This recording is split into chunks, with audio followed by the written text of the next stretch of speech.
कि उस जज्बे को सलाम करता हूँ, लेकिन हमेशा मेरी ये कोशिश रहती है अल्लाह ये जज्बा हमारी कौम में हमेशा के लिए रहना चाहिए। बेशक इंशाअल्लाह। वक्ती तौर पे नहीं, किसी ने एक मिसरा पढ़ दिया अच्छा लग गया तो फिर हम आशिक हैं हुजूर के, और दुरूद पाक की बारी आई तो बस हम मुंह देखने लगे एक दूसरे का। मैं बता दूं, जन्नत में जाने का सबसे आसान वजीफ़ा मदीने वाले पे दुरूद पढ़ना है।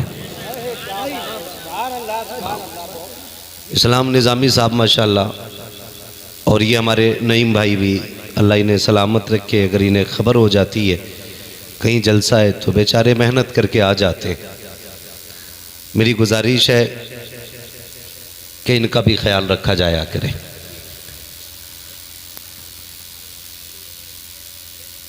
तो मैं ये बात आपसे अर्ज़ कर रहा था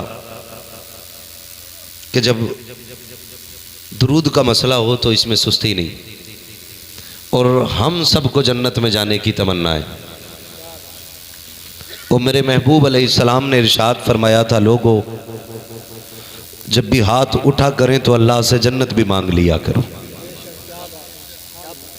और फरमाया गया कि जब बंदा 3 मरतबा कहता अल्लाह मुझे जन्नत अता फरमा, तो जन्नत खुद रब की बारगाह में अर्ज करती है, मालिक मुझे इसके मुकद्दर में अता फरमा दे। सुभान अल्लाह, सुभान अल्लाह। वो थोड़ा सा हमारा मिजाज जो ख़राब हुआ है ना, वो इस वजह से ख़राब हो गया, किसी ने हमसे कह दिया ना मुझे देखकर जहन्नम को भी आ गया पसीना जी। तो इस तरह के ख्यालात ने हमारा मिजाज ख़राब कर दिया। बिल्कुल बिल्कुल। आप जहन्नम को खेल ना समझे। जानते हैं जहन्नम को देखा मेरे नबी ने तो पूरी पूरी रात सजदों में रो के गुजारी। अल्लाह। जिसने नहीं देखा वो कह रहा मुझे देख के जहन्नम को भी आ गया पसीना, और जिसने देखा वो रो के यही कहता था रब्बे हबली उम्मती, रब्बे हबली उम्मती। जो दर्द जानता है वो रोता रहा, जिसे एहसास नहीं अपनी जानों पे हम सितम कर बैठे, हमें एहसास नहीं अपनी जानों पे इतना बड़ा जुल्म कर बैठे हम। वो भाई मैं अब बात अर्ज कर रहा था कि अगर जन्नत में जाना है तो सबसे आसान तरीका हुजूर पे दुरूद पढ़ना है। बेशक। और आज जो हमारी कौम का 18 साल का नौजवान दुरूद नहीं पढ़ पाता ना, इसमें मौलवी की कमी नहीं, इसमें मिंबर वालों की कमी नहीं, इसमें मस्जिद वाले इमाम की कमी नहीं, इसमें हमारे अपने माँ बाप की कमियां रहती हैं। क्योंकि हमने अपने बच्चों को दुरूद का आदी नहीं बनाया। बेशक हक है। मैं आगे से लेके पीछे तक ये जो सरों का सैलाब है ना, मेरी तकरीर को मौज की नज़र से ना सुनना, और कोई ये सोच के मैं सुनना भाई मौलवी को बहुत सुना है आज मूड बनेगा। इस जलसे में कोई मूड बनाने ना बैठे, जो भी बैठे तकदीर बनाने की नीयत से बैठे। क्या बात है, सुभान अल्लाह। और वाकई यहाँ तकदीर बना करती है, क्योंकि महबूब की महफिल को महबूब सजाते हैं, आते हैं वही जिनको सरकार बुलाते हैं। बेशक। जहाँ तक मेरी आवाज़ जा रही है, मर्दों से लेकर के बहन बेटियों तक मेरी इस बात को जहन नशीन कर लें। हम बहुत बड़ा सितम कर रखे हैं अपनी आने वाली नस्ल पर, और सबसे बड़ा सितम ये कर रखे हैं कि हम अपने बच्चों को हुजूर से दूर कर रहे हैं। बेशक सच्चाई है। बुरा ना मानिएगा, मैं आईना को दिखाऊंगा दाग चेहरे के, जिसे खराब लगे सामने से हट जाए। हम अपने बच्चों को हुजूर से दूर कर रहे हैं। आप कहेंगे मौलवी कैसे, 11वीं हम मनाते हैं, 12वीं हम मनाते हैं, जर्दा हम खाते हैं, गौस पाक का मुर्गा हम खाते हैं, बच्चों को कैसे दूर कर रहे हैं? आप गौर करें। एक पौधा होता है ना, पौधा कितना नर्म होता है, कितना नाजुक होता है, हर किसान जानता है। गेहूं का दाना जब खेत में डाल के आते हैं, उसको ऊपर छोड़ देते हो कि पटेला लगा के उसे मिट्टी के नीचे कर देते? बोले, मैं आप ही के लेवल की बात कर रहा हूं ताकि बात आसानी से आपकी समझ में आ जाए। अगर ऊपर छोड़ दिया जाए ऐसे ही तो परिंदे चुग जाएंगे, यही तो वजह है ना। तो हम क्या करते हैं, पटेला लगा देते हैं जी। और मिट्टी, कुछ मिट्टी बड़ी सख्त भी होती है, ढेले होते हैं बने हुए, इतने मजबूत, अगर सर में मार दो तो सर टूट जाए, ढेला ना टूटे, ऐसा भी होता है ना। लेकिन आज तक जो खेती करते हैं वो समझेंगे, कितने भी मजबूत ढेले के नीचे आप दाना डाल दें, जब वो उगना शुरू करता है तो मुड़ के झुक के तिरछा होकर के अपना सर मिट्टी के नीचे से ऊपर निकाल क्या लेता है। बात है, वाह। यही बात है ना, जी जी निकाल लेता है कि नहीं? क्यों झुक जाता है वो? आप कहेंगे क्योंकि वो नर्म हो जाता है। अगर किसी गेहूं के पेड़ में बाल लग जाए, बाल निकल आए, दाना पड़ जाए और फिर उस पे कोई पैर रख दे तो खेत के मालिक का मूड खराब हो जाता है। ओ भाई तूने पेड़ गिरा दिया, क्या हुआ यार? जब छोटे थे तब तो पूरी गाड़ियां निकलती रही, अब क्या हो गया? अब तो ये पूरा पेड़ है। तो वो भी कहता है जब ये छोटा था ना तो इसमें लचक थी, इसमें गिर के उठने की ताकत थी, अब ये पूरा पेड़ हो गया है, अब ये टूटेगा तो हरा नहीं होगा। समझ गए इतनी बात? अब ये टूटेगा तो हरा नहीं होगा। गोया जब तक पौधा छोटा होता है उसके अंदर ये कुव्वत होती है कि वो झुक के लचक के आगे बढ़ जाता है। और हमने अपने बुजुर्गों को देखा, अगर कोई पौधा घर में लगाते वो झुक जाता तो उसके साथ एक लकड़ी बांध देते थे ताकि वो सीधा ऊपर चलता रहे। अगर छोड़ दिया जाता तो झुक जाता। हमने अपने बुजुर्गों को देखा कि जब वो पौधों को सीधा करना चाहते तो लकड़ी लगा दिया करते थे। ठीक उन्हीं पौधों की तरह आज की हमारी आने वाली ये नई जनरेशन है, न्यू जनरेशन, नई आने वाली नस्ल है, जिसको हमने आवारा मोबाइलों के हवाले कर दिया है, जिसको हमने लावारिस बना करके मोबाइलों के लिए छोड़ दिया है। जब बच्चे रोया करते हैं आज माएँ गोद में लेकर के लोरी नहीं देती हैं। कल हम वो मुकद्दर वाले बच्चे थे जिन्हें माओ ने उठा के गोद में लोरियां दी हैं। आज के बच्चों का ये नसीब नहीं है। जब बच्चे रोया करते हैं माएँ लोरियां नहीं दिया करती हैं, सीने से नहीं लगाया करती हैं, मोबाइल उठा के हवाले कर देती हैं। कल ले बेटे इसके साथ खेलता रहे। मुझे बता तो सही, जो बच्चा गाने सुन के बड़ा होगा, जो बच्चा म्यूजिक सुन के बड़ा होगा, जो बच्चा तमाशों के साथ बड़ा होगा, वो आशिक रसूल कैसे बनेगा? वो मुस्तफा का गुलाम कैसे बनेगा? खुदा की कसम खा के कहता हूँ, माओ अपने बच्चों को अगर रोया करे मोबाइल के हवाले ना किया करो, अपनी गोद में उठाया करो और सीने से लगाया करो और ये लोरी दिया करो। मैं सो जाऊं या मुस्तफा कहते कहते, खुले आँख सल्ले अला कहते कहते, मेरा ईमान कहता है आंगन तुम्हारा होगा, आने वाला सलाहुद्दीन अय्यूबी पैदा हो। क्या बात है? हाथों का नबी का झंडा लहरा करवा लिए। नारे तकबीर, नारे रिसालत, मसलके आला हज़रत, बस्ती बस्ती करिया करिया, उलमाए सुन्नत, नारे हैदरी।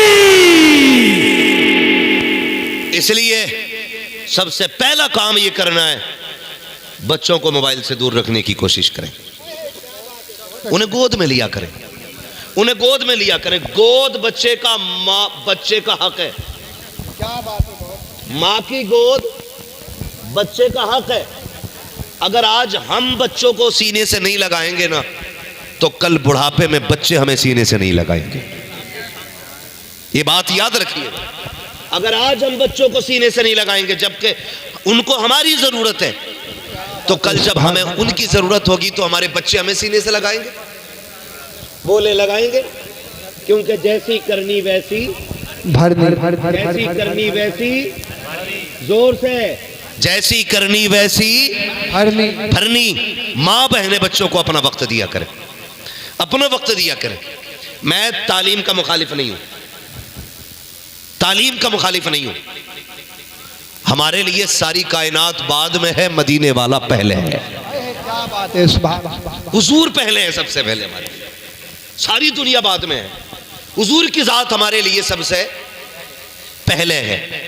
शेख अब्दुल हक मुहद्दिस देहलवी फरमाते हैं कि अपने बच्चों को हुजूर का इश्क सिखाया करो। क्या बात है? सुभान अल्लाह। हुजूर का इश्क। पूछा गया कैसे? फरमाने लगे अपने बच्चों के सामने हुजूर की सीरत सुनाया करो, क्या बात है? हुजूर के हुस्न के तज़किरे किया करो बच्चों के सामने, और अपने बच्चों को नात सुनाया करो। क्या बात है? इससे सीने में हुजूर का इश्क जलवागर होता है। क्या बात है? लेकिन नात भी नात के तरीके की होनी चाहिए, नात भी नात के तरीके की होनी चाहिए। खाली लय में लय पूंछ से पूंछ ना जुड़ी हो कि हर मिसरे में है ही आना, आखिर में हर मिसरे में हूं ही आना है। इसका मतलब नात नहीं है। नात लिखी मेरे इमाम ने, उन्होंने कलम उठाया, कहते हैं लमियाती नज़ीर व कफ़ी नजरिन क्या बात मिसले है तो सर। नशुद पैदा जाना, जगराज को ताज तो रे सरसो है तुझको शहे तो सरा जाना। सराज रूह फिदा का फजिद हरका यक्षोला दिगर बरजन इश्का, मोरा तन मंधन सब फूंक दिया ये जान भी प्यारे जला जाना है। इसे नात कहते हैं। ओ भाई, अपने बच्चों को नात सुनाया करो, नात सिखाया करो। नात क्या, मैं भी एक साहब है हमारे, नाम जहन में उनका नहीं आ रहा है, वो किसी से सवाल कर रहे थे कि ज़रा कलमा सुनाओ, तो बाल सफ़ेद होने को आगे उसे कलमा दुरुस्त याद नहीं था। ये हमारी कंडीशन है हमारी कौम की। कलमा, वजह क्या है? हुजूर से दूरी, दूरी नौजवानों। और याद रखिएगा, तुम्हारे 6 फीट के वजूद में कोई कमाल नहीं है, हमारे 80 किलो के वजन में कोई कमाल नहीं है। अगर हमें ज़माने पे छाना है ना तो हुजूर का गुलाम बनना पड़ेगा। है, क्या बात है, सुभान अल्लाह। डॉक्टर इकबाल ने कहा था कि मोहम्मद से वफा तूने तो हम तेरे गए, ये जहां चीज है क्या लोहो कलम तेरे। आज भी चैलेंज है मेरा, जो हुजूर का हो जाता है कायनात उसकी हो जाती है। हमें हुजूर से प्यार करना है, हुजूर से इश्क करना। हमारे बच्चों को पता ही नहीं हुजूर कौन है, क्योंकि अम्मा अब्बा ने नहीं बताया। अम्मा अब्बा तब बताते जब उनके अम्मा अब्बा ने उन्हें बताया होता। अभी तो लल्ला जरा सा बड़ा हो तो अब्बा कह रहा लल्ला वो देख रहा मुखिया का घर, पहले खाली छप्पर था और ये 10 साल में 3 मंजिल बन गई। ये बच्चों से हम बात बताते, ये 10 साल में 3 मंजिल बन गई। बच्चा कह रहा अब्बा इतनी जल्दी? कह रहा बेटे मत पूछ, शॉर्टकट से आगे गया है,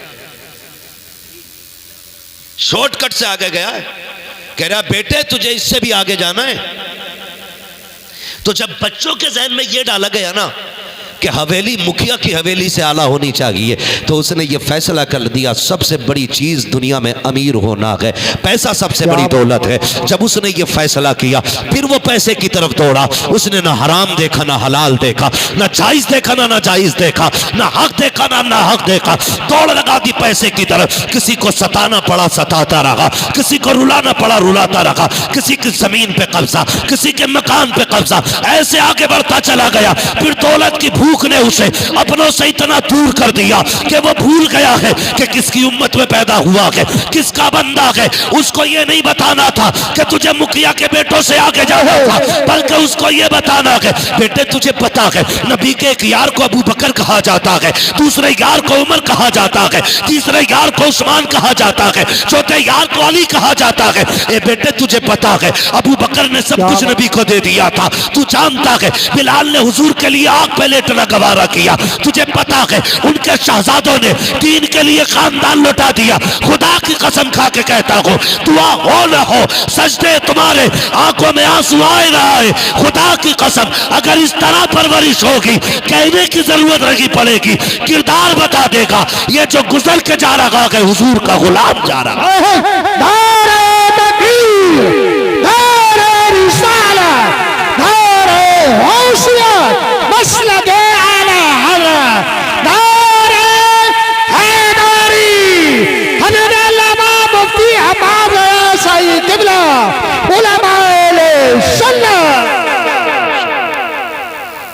ओ भाई ये सिखाओ ना बच्चों को, ये बताओ। वो किसी ने पूछा था ना, एक मैडम ने स्कूल में, होता है बच्चों से पूछती हैं और हम भी अक्सर पूछते हैं, मुलाकात होती है भाई क्या कर रहे हैं कि पढ़ रहे हैं, तो हम पूछते हैं क्या बनना है, इरादा क्या है।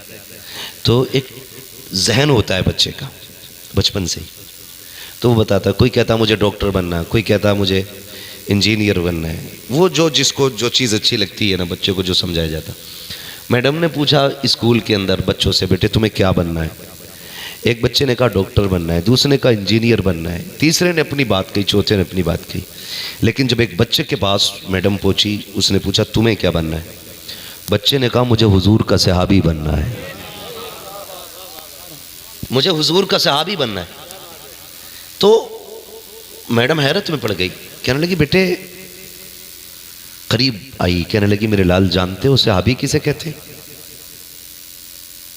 बच्चे ने कहा ये तो नहीं जानता हूं किसे कहते, लेकिन मुझे बनना हुजूर का सहाबी है।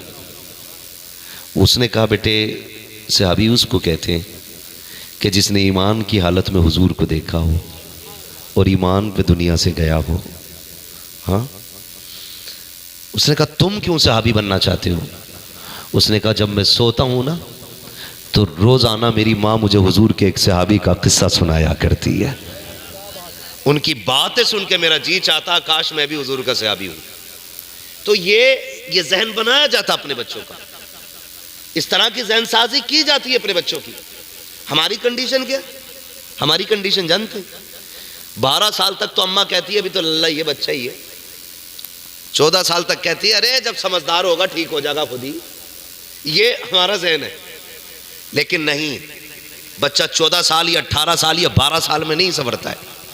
उसकी तरबियत 10 साल बाद नहीं होती है। बच्चे की तरबियत का आगाज तभी से हो जाता है जब बच्चा मां के शिकम में होता है। ये जहन में बात रखिए। मैं खाली मूड बनाने नहीं आया, मैं समझाने आया हूं। एक एक बंदा जहन में ये बात रखे। आपको बच्चे कैसे पालने ये भी जहन में रहना चाहिए।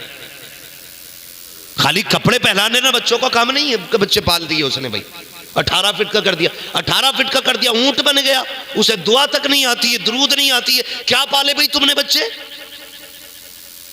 ऐसे तो कुत्ते बिल्ले भी अपने बच्चे पाल लेते। मजा तब है जब बच्चों का कदम देख के लोग कहें ये किस शान वाले बाप का बेटा जा रहा है। ये तरबियत आपके बच्चे की होनी चाहिए, ये तरबियत होनी चाहिए। लेकिन 12 साल तक अम्मा कह रही है अरे अभी तो बालक है सुधर जाएगा, अब तो हद हो गई, कहते हैं जब ब्याह होगा तो ठीक हो जाएगा खुद ही। मतलब अपने का नसीब तो फूटा हुआ है, पराई लोंडिया का भी नसीब फोड़ोगे तुम। है यही है ना। बड़े कुछ लोग कहते हैं अरे सुधर न रहा, बोले कंधे पे जुआ रख दो सीधा चलेगा। बिगड़े बैल हमने जुए में भी सुधरते नहीं देखे। सीधी सी बात है, बच्चे के पैर पालने में मालूम हो जाते हैं। जिसने 22 साल 25 साल तक अपना पेट नहीं भरा वो पराई बेटी का पेट भरेगा? क्या करेगा फिर? ये चोरियां, जेबें काटेगा, झूठ सच बोल के लाएगा इधर उधर से? नहीं, अपने बच्चों को हलाल का आदी बनाइए, मेहनती बनाइए, अपने बच्चों को मेहनती बनाइए। इसलिए कि हुजूर की हदीस है जो मेहनत करता है अल्लाह उसे अता फरमा दिया करता है। मेहनत करने वाला पा जाता है। तो मेहनत के आदी बने। तो कह रही 12 साल तक सुधर जाएगा खुद ही, ठीक हो जाएगा। अभी देखा ही क्या लल्ला ने। हाँ, तब देखेगा जब पुलिस घर पे खड़ी होगी, तब अब्बा भी देख लेंगे और अम्मा भी देख लेंगे। इसलिए तरबियत आप अपने बच्चों की करें। तरबियत असल होती है। होता क्या है, बच्चे स्कूल जाते हैं, अल्लाह करे हम सबको बच्चों को पढ़ाने का शौक पैदा हो जाए। पढ़ाना बहुत जरूरी है बच्चों को। अब तोप का दौर नहीं है, तलवार का दौर नहीं है, बम बारूद का दौर नहीं है, अब कलम का दौर है। कलम का दौर है। और ये सोच के ना पढ़ें कि हमें नौकरी करनी है, ये सोच के पढ़ें कि हमें इल्म सीखना है। नौकरी हो ना हो, अगर तालीम आपके पास होगी ना तो बड़े से बड़ा अधिकारी भी आपसे तहजीब के साथ बात करेगा। बेशक, क्या बात है, सुभान अल्लाह। इसलिए तालीम जरूरी है। तालीम जरूरी है। आप अपना तारुफ कराने के लिए तालीम वाले बने। और जो तालीम याफ्ता लोग होते हैं ना, उनके जीने का भी तरीका अलग होता है, उनकी जिंदगी के उसूल अलग होते हैं, क्योंकि पढ़े लिखे वो। समझ रहे मेरी बात? इसलिए पढ़ाई पे ज्यादा से जोर करें, लेकिन सबसे पहले हुजूर से इश्क करना है। क्या बात, सबसे पहले हुजूर से इश्क करना है। सुबह अम्मा उठी, बच्चों को तैयार किया, तैयार करने के बाद गाड़ी का इंतजार है आने का बाहर, और उस बीच में टिफिन भी तैयार करना अम्मी को। माँ कहती है बेटे 20 मिनट लगेंगे, तू बैठ जा थोड़ी देर। बच्चा रो के कहता मैं क्या करूं? अम्मा मोबाइल दे देती है कि ले जब तुम गेम खेल तब तक मैं तेरा टिफिन तैयार कर रही, तब तक मोबाइल चला जब तक गाड़ी आ रही है, ये ले मोबाइल तब तक मैं तेरा बस्ता उठा के लाती हूं। मेरी बहन ये ना कर। अल्लाह तौफीक देना तो उस 10 मिनट में बच्चों के हाथ में 10 दानों की तस्बीह दो कह सुन, जब तक मैं नाश्ता बना रही हूं तू 10 बार मेरे महबूब पे दरूद पढ़ के सुना दे। बेशक सुभान अल्लाह। ये आप तालीम देना शुरू करें अपने बच्चों को। 22 साल का हो गया, दुआ इब्राहिम याद नहीं है। हाँ? सारे ही जाते हैं ना मस्जिद में, जाते हैं कि नहीं भाई मस्जिद में? नाराज ना हो भाई, नाराज ना हो, बातें मीठी कर रहा हूं मैं, इतनी कड़वी भी नहीं बोल रहा हूं कि आप नाराज होकर बैठ जाएं। और बैठोगे भी तो मेरा क्या कर लोगे? दुनिया रूठे तो रूठे, मदीने वाला ना रूठे, सीधी बात है अपनी। तो जाते हैं ना मस्जिद में, जाते तो दुरूद पाक जो मस्जिद में जाने के आदी होते हैं, कम से कम उन्हें दुरूद पाक याद होता है, इसलिए कि नमाज में हुजूर पे दुरूद पढ़ना पड़ता है। तो ये दुरूद एक ऐसा अमल है जो बंदे को अल्लाह और उसके रसूल के करीब कर देता है। आप अपने बच्चों को दुरूद का आदी बनाइए, दुरूद का आदी बनाइए। एक बुजुर्ग हैं, फरमाने लगे मैं एक दिन जंगल में फंस गया। जंगल में कहते मैं रास्ता भटक गया और मुझे जंगल से निकलने का रास्ता नहीं मिल रहा था। आज जैसा सिस्टम नहीं था, मैप लगाओ जिधर चाहो चल दो। आज इंटरनेट का दौर है, वो दौर इंटरनेट का नहीं था। कहने लगे हम जंगल में फंस गए, भूख भी लगी थी, प्यास भी लगी थी। कहने लगे रास्ता नहीं मिला ना, मैंने हुजूर पे दुरूद पढ़ना शुरू कर दिया। आए क्या बात है, सुभान अल्लाह। मैंने हुजूर पे दुरूद पढ़ना शुरू कर दिया। कहते दुरूद पढ़ते पढ़ते अल्लाह ने मुझे रास्ता अता फरमा दिया। कहते जब रास्ता मिला ना, मुझे प्यास लगी थी, मैंने कहा पानी किधर मिलेगा? कहते एक बस्ती की तरफ मैं गया, मैंने चंद घर देखे, मुझे लगा यहां कुआं होगा। उस वक्त पानी इतनी कसरत से नहीं था जितना आज है। अल्लाह माफ करे, आज तो हर घर के अंदर समर है, मोटर है, टंकी है, पाइप है, नल है, और पानी की इतनी फजूल खर्ची होती है कि टोटी खुली है तो फिर खुली है, समर चल रहा तो चल रहा। ये हालात हमारे। ओ भाई हम मुसलमान हैं, हम मुसलमान हैं, जमीन पे इसका बिल आए ना आए, कयामत में इसका बिल आना है, कयामत में इसका बिल आना है। महबूब ने फरमाया था फजूल खर्ची से बचना, इसलिए कि फजूल खर्ची करने वाला शैतान का दोस्त होता है।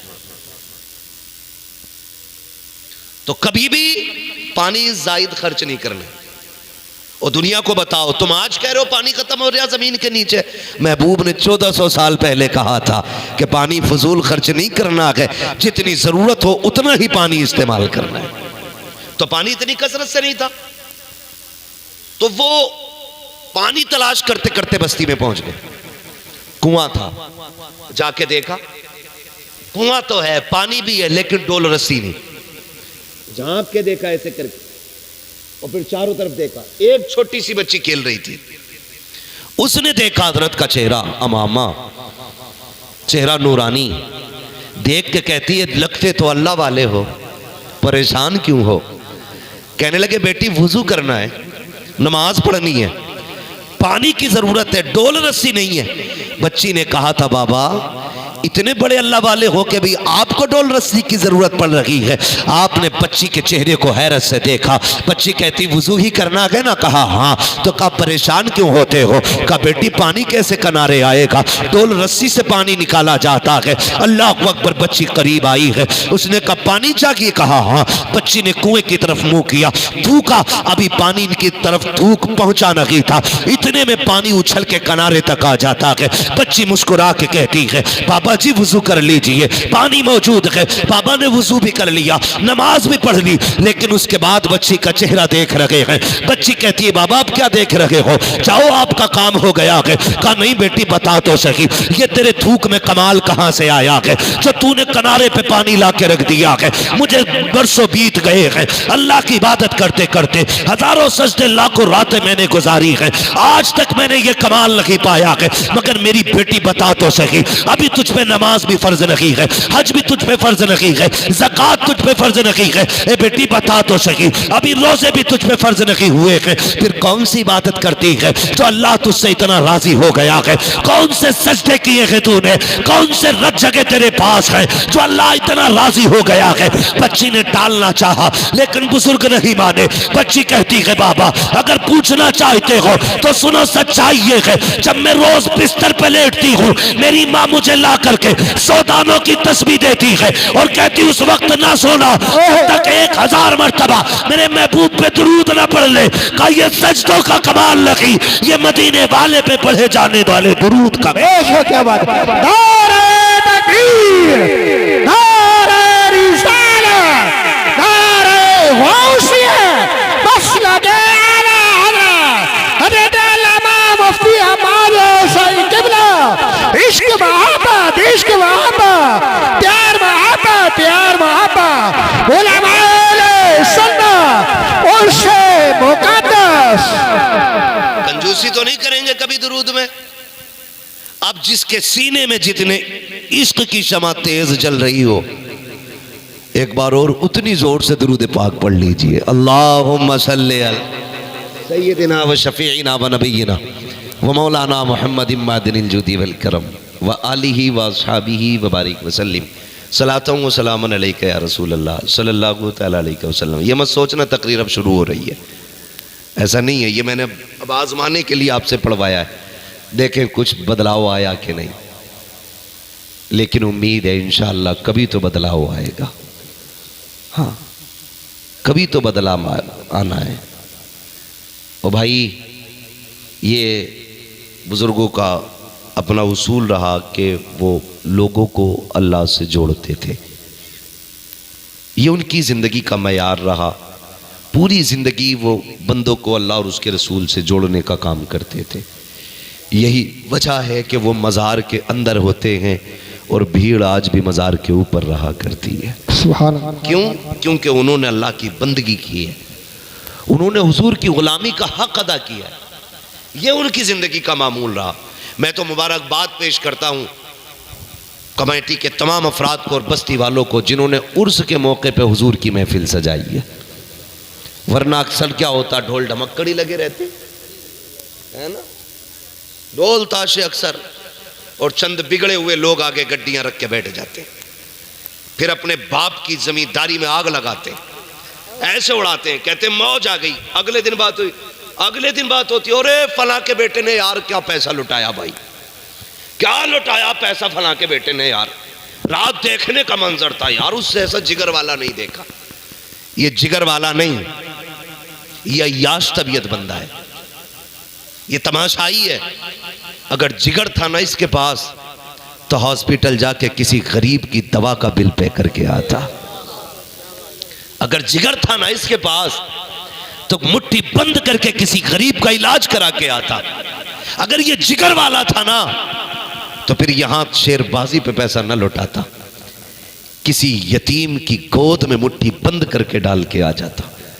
खुदा की कसम किसी यतीम के घर का चूल्हा चलता, अल्लाह इसके लिए जन्नत की नेमतों का इंतजाम फरमा दे। सुभान अल्लाह। लेकिन मिजाज ही अलग हो गए हमारे भाई, माफ कीजिएगा, मिजाज इतने सख्त हो गए, कोई मीठा बोलने ही तैयार नहीं। जबानों की शीरी जितनी भी मिठास थी खत्म होती जा रही है। वरना हमारे बुजुर्गों का तरीका ये था, उनसे जो एक बार बात कर लेता था हमेशा उन्हीं के लिए हो जाया करता था। ये हमारे बुजुर्गों का तरीका था।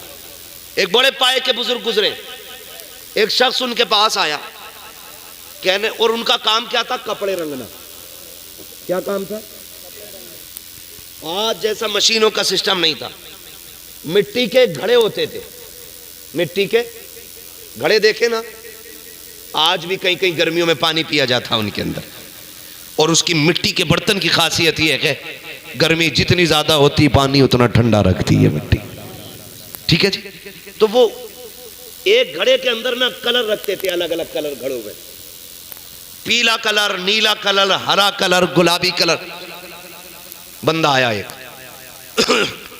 बुजुर्ग थे, अल्लाह वाले थे, कहने लगा बाबा जरा कपड़े रंगवाने थे। कहने लगे रंग जाएंगे। 3-4 जोड़ी कपड़े लेके आया। कहने लगे कब मिलेंगे? बोले तुझे कब चाहिए? कहा मुझे तो जल्दी चाहिए। आपने ना सारे कपड़े उठा के ना एक ही घड़े में डाल दिए। काय में? एक ही घड़े में डाल दिए। फकीरों की झोली में अब भी है सब कुछ, मगर चाहिए इनसे लेने का ढंग कुछ। भाई सारे घड़े में डाल दिए। वो उसका मूड खराब हो गया। कहने लगा मैं अलग अलग रंगवाने लाया था, आपने सारे कपड़े एक जगह डाल दिए। मुस्कुरा के कहने लगे यार बताना तुझे कौन सा कलर चाहिए। कहने लगा कपड़ों की तो रेड़ कर दी तुमने, अब क्या कलर रखने के, लाओ तो मेरे सारे कपड़े, मुझे पीला कराना नीला कराना। आप फरमाने लगे बता कैसे रंग का कपड़ा चाहिए था। उसने कहा एक जोड़ी मुझे गुलाबी चाहिए था। उसी में हाथ डाला, गुलाबी कलर का कपड़ा निकाल के दे दिया। कहने लगे अब कैसा चाहिए, कहा एक पीला चाहिए। आपने हाथ उसी में डाला, पीला निकाल के दे दिया। कहा अब कैसा चाहिए, गुलाबी चाहिए। जितने रंग के मांगता रहा आप देते गए। कहने लगे जा गीले नहीं सूखे निकल निकल के आ रहे हैं। कहा तेरा काम हो गया है। उसने कहा काम पूरा नहीं हुआ है।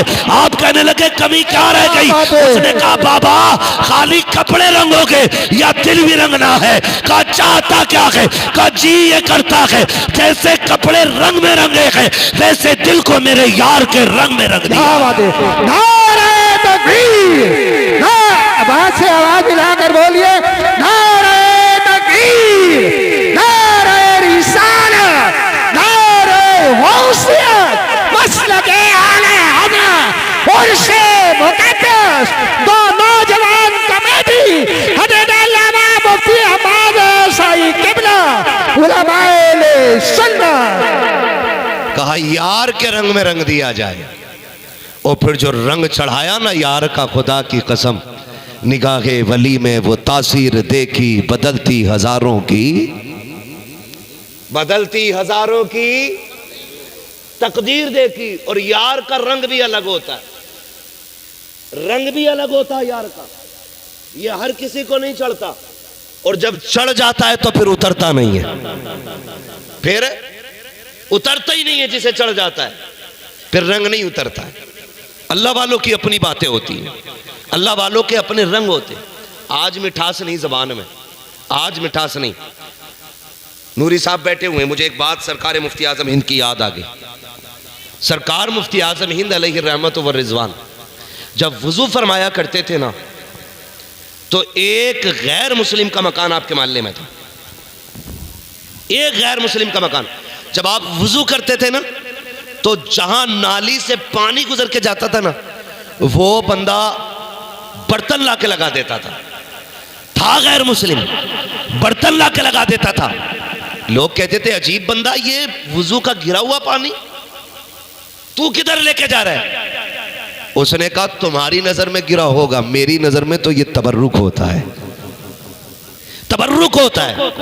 और छोड़ता नहीं था वो पानी मुफ्ती आजम हिंद के वुजू और गुस्ल का पानी। जब किसी ने कहा यार तू करता क्या है, उसने जानते हो क्या कहा था। उसने कहा तुम्हारे घर में बीमारी आती, कहा हाँ। कहा बच्चे बीमार होते, कहा हाँ। कहा बड़े भी बीमार होते, कहा हाँ। कहा क्या करते हो, कहा वही जो दुनिया करती है। कहा क्या करती है दुनिया। कहा जब कोई बीमार होता है हम डॉक्टर की गली पकड़ लेते हैं, उसके बाद जाके दवा लेते हैं। मुस्कुरा के कहता है सुनो मेरे घर में आज तक अगर कोई बीमार होता है मैं डॉक्टर के पास लेके नहीं जाता। कहा किस लिए। कहा जिसे बीमारी लगती है उसे ये पानी पिला देता हूँ, अल्लाह इस पानी के सदके में बीमार को शिफा अता फरमा दिया। बेशक जिंदाबाद जिंदाबाद, नारे तकबीर। भाई ये बुजुर्गों के काम होते हैं, और ये अल्लाह और उसके रसूल से जोड़ने का काम है, बंदे को जोड़ने का काम है। आज हम दूर हो गए, आज हम दूर हो गए। हमें अल्लाह और उसके रसूल के करीब होना है। बुरा ना मानिएगा, लहजे बड़े कड़वे हैं। इबादत से भी ज्यादा जरूरी है अखलाक का दुरुस्त होना। बड़ी जिम्मेदारी से मैं बात कर रहा हूं।